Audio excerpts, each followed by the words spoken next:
Hello everyone, I welcome you all to my channel Literature Zone and I hope you all are doing great. So today I'm here with a new topic which is restoration age and restoration age के बारे में आप सभी ने सुना होगा, specially जो English literature के स्टूडेंट्स हैं.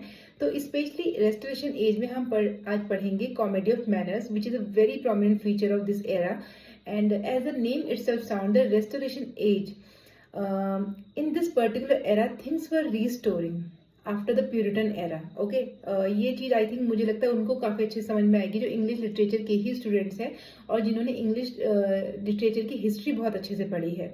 ठीक है, those who are well aware with the history of English literature they can understand it very well that after Puritan era, जिसमें सिविल वॉर एक बहुत ही प्रोमिनेंट फीचर है प्यूरिटन एरा का, जिसमें कि क्या हुआ था, पार्लियामेंट और मोनार्ची के बीच में एक फाइट हुई थी कि कौन अब यहाँ इंग्लैंड में रूल करेगा. ठीक है, जिसमें जीत आखिरकार किसकी हुई थी, पार्लियामेंट की. और उस समय ऑलिवर क्रॉमवेल के शासन के अंतर्गत वहां पे पूरा का पूरा सब कार्य किया गया. ओके, तो उस समय का महत्वपूर्ण फीचर ये है कि सभी थिएटर्स जो है वो क्लोज कर दिए गए थे 1642 में. उसके बाद रेस्टोरेशन एज जब शुरू हुई 1660 में, तो सभी थिएटर्स फिर से शुरू कर दिए गए और तब से हम कहते हैं कि रेस्टोरेशन एज की शुरुआत हो गई थी. ओके, 1660 में सभी थिएटर्स फिर से खुल गए थे और ये जो एरा है ये रही थी 1714 तक, 1660 से 1714 तक. Okay, opening of the theatres in 1660.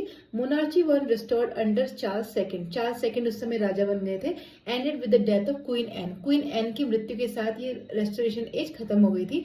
Queen N जो कि जेम्स सेकंड की बेटी थी.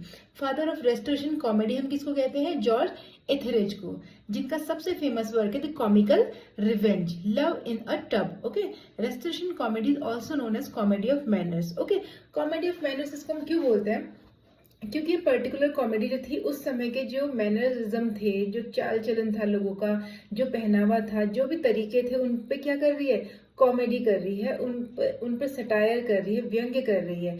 ओके, इसी वजह से उस समय की जो कॉमेडी थी, जो उस समय का वर्क था, वो बहुत ही ज्यादा कभी कभी बहुत इमोरल भी होता था. अनैतिक चीजों को बहुत बोल्डली उसमें बताया जाता था.